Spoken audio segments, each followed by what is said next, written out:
Well, the S&P managed to close off the lows today and avoided a bear market, although it did dip into bear market territory for like 30 minutes at a time, more than once today, at least twice, but I think maybe 3 times. And that mark of a bear market, a 20% decline, last I did the math, it was about 38.50, and we dipped below 38.50 for, you know, collectively maybe like an hour, hour and a half. And so Wall Street's certainly flirting with putting the S&P back into bear market territory, and frankly, I think that would be a good start, I guess. But we are going to be in for way worse than a bear market the way things are looking. You know, a 50% drop, you know, that might be a little more realistic. The reasons for which I've discussed ad nauseum on this channel. I don't need to go over them again.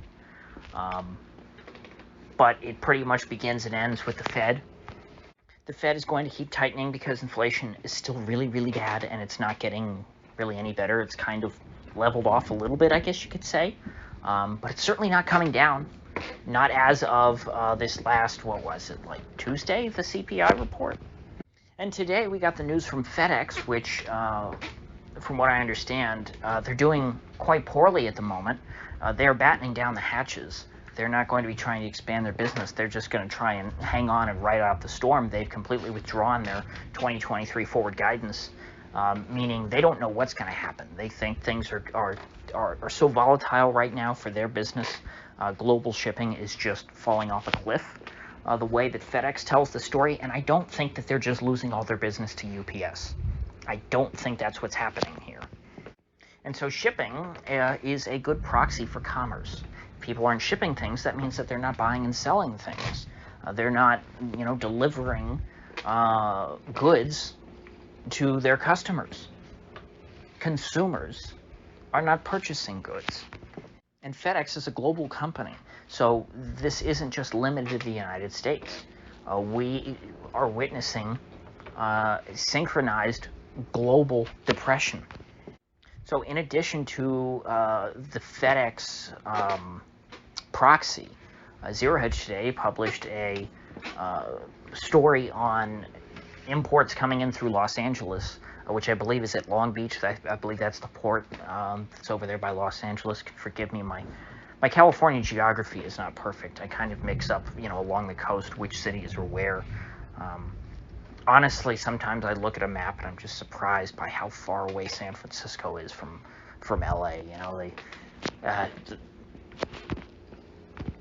I don't need to go on a geography rant. California's a big state. It's really long. Enough said. But anyway, imports coming in through the port down in Los Angeles, down 17%.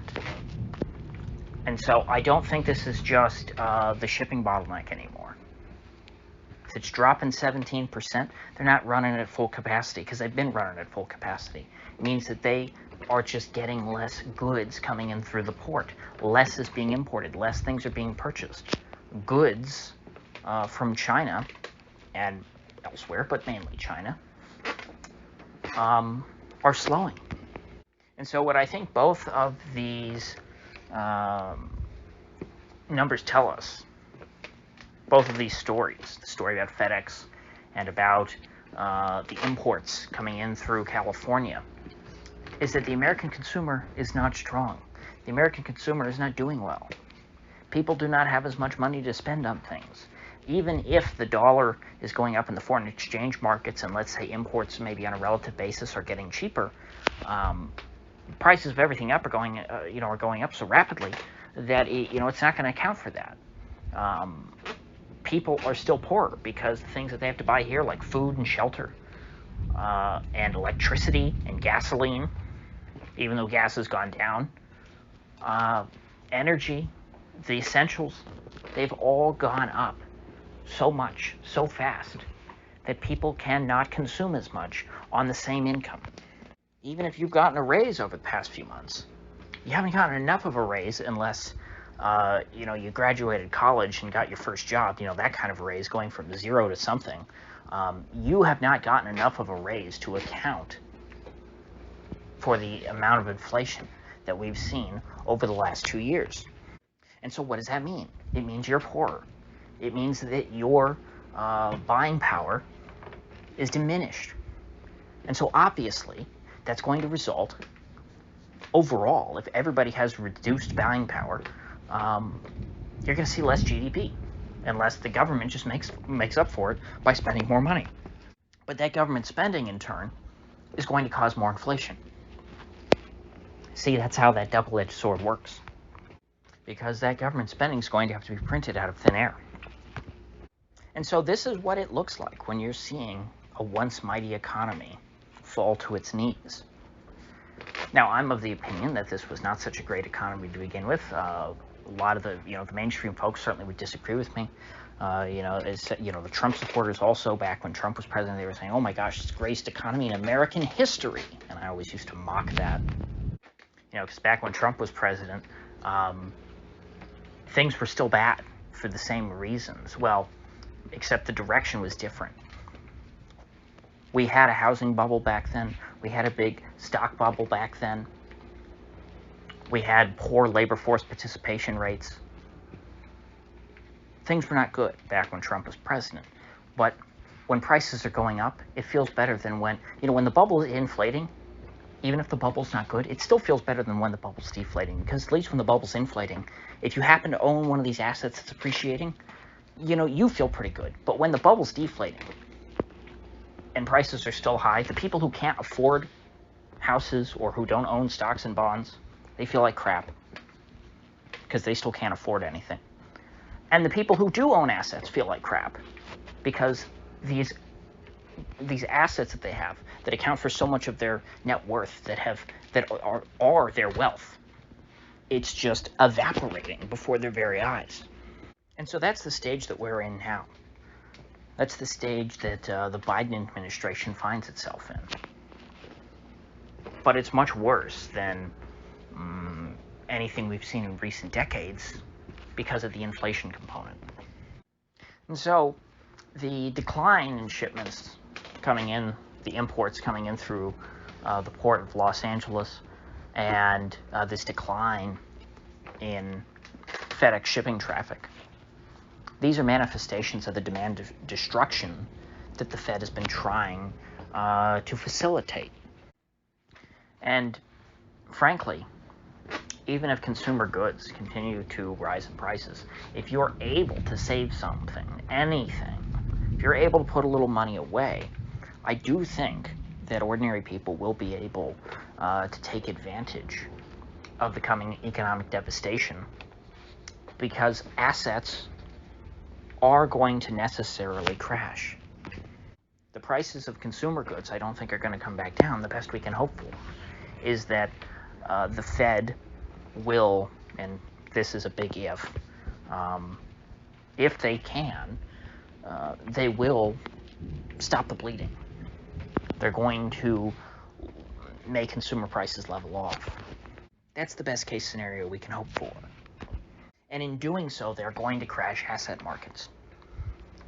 And so maybe, people who have been renting and struggling with the rising rent, maybe paying $2,500 or, $3,500 a month in rent, for like a 2-bedroom or a 3-bedroom house, like maybe 1,200 square feet, not a big place.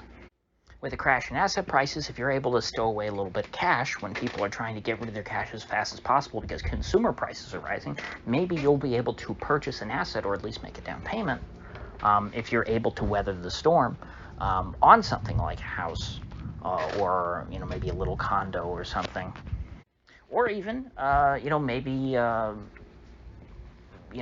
some like exchange traded assets. As much as I don't promote those on this channel, but maybe it would be, if the stock market crashes 50%, maybe that actually would be a good time to get in. I might call that a buying opportunity. Or maybe if interest rates are high, maybe it might actually be worth it to get into some fixed income assets. The kinds of stuff that I've always scoffed at on this channel, because everything has been so ridiculously overvalued since before Trump was president. I mean, there was 8 years of the blowing of a new bubble under Obama. The bubble burst at the end of the Bush regime, and Obama came in and did his best. He wasn't as effective as Trump at blowing the bubble, but Obama blew a pretty a sizable bubble of his own over those 8 years. Of course, housing moves slower, so the housing bubble has been only going on for another 4 years. But remember, in 2012, I always talk about this or 2013, right around there, when housing bottomed, it just got back to normal. That was a reversion to the mean. So that wasn't a big crash. That wasn't below where prices should be. Back at the bottom of the housing market, that's where prices should have been. That's historically, a fair value for homes.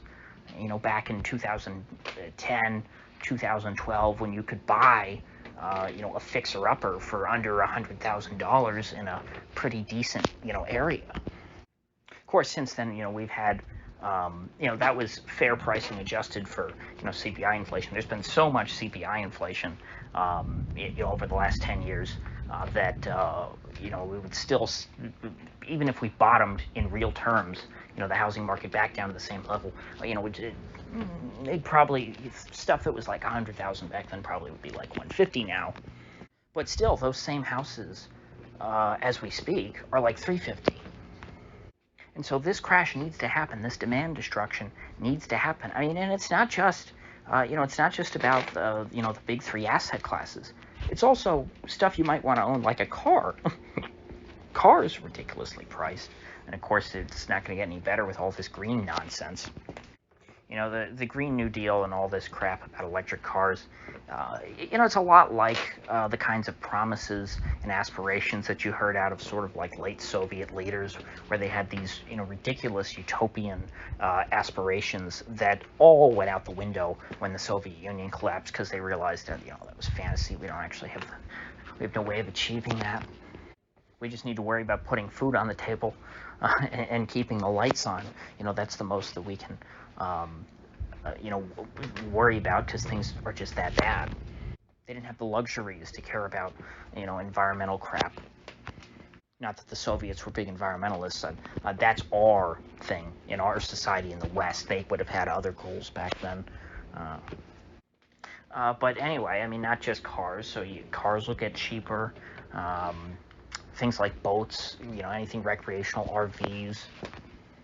Not that I think that it's probably a good idea to go out and buy an RV, when we're in the middle of a depression, because you probably will be hurting. But hey, if you have, some extra money lying around and you're able to make ends meet for yourself, because you were able to, purchase a reasonably priced home, and you got your expenses down, well then maybe, just maybe, you'll be able to splurge on, a fire-sold RV, because the dealerships will be so packed with them by then, because nobody's going to be buying crap like that. In the coming economy, cash will be king. And yes, I'm fully aware that they're trying to move us to a cashless society. Again, that's something that I think that, gosh, it's hard to say what the reaction would be to that. It's going to be very difficult to implement that on people, especially when so many folks are already awake to the fact that the regime is not their friend. I think that cashless society, at this point, and increasingly so, is going to be a non-starter, because people will not be willing to give up that option of privacy, even though almost no one uses cash right now anyway. They're not going to go like, oh, okay, we're just going to let the regime have total dominion over all of our transactions of money, and we're going to trust that they're going to use that information wisely. Now, it's one of those things, if it's a right that you try and take away, then people are going to, grab onto it, like the gun thing, for example. Back when, you didn't have politicians ranting about gun control all the time, guns were not as popular in this country. It's been all of the stuff like the assault weapons ban back in the 90s, and then, the talks after, Columbine getting rid of guns, and the Sandy Hook stuff, all of that has contributed significantly to expanding American gun culture, and I think that the same thing would be true with cash. They try, and the same thing's going to be true with internal combustion engine cars. Electric cars. Some people thought, oh, those are cool. They're a novelty. But if it's forced on people, they're going to hate it. I mean, it's just a cultural signifier of the United States. Something that I quite have always appreciated about living here is that people don't like to be told what to do. In fact, they will do the opposite if you try and tell them what to do. I mean, hell, look at drugs. We never had a drug problem in this country until the Controlled Substances Act. Until the war on drugs, there were no drugs to have a war against. I mean, the only thing that people did back then was like LSD, and that was created by the government at Harvard or something like that, or it was part of MK Ultra. It was one of those. I mean, so you take away that. I mean, what was going on? Reefer madness? Golly, if all we had to worry about was reefer madness, can you imagine how much more sane of a country this would be? So, I think I'll try and cut it off here. I mean, this is just another step in the decline of our economy. We are witnessing the collapse. The Atlanta Fed's GDP now was updated and is near zero at this point. I think it's like 0.5 or something like that. It's going to be negative eventually. This is their Q3 forecast. Q3 is not over yet, but when Q3 finally prints, it's going to be negative just like the first 2 quarters of this year.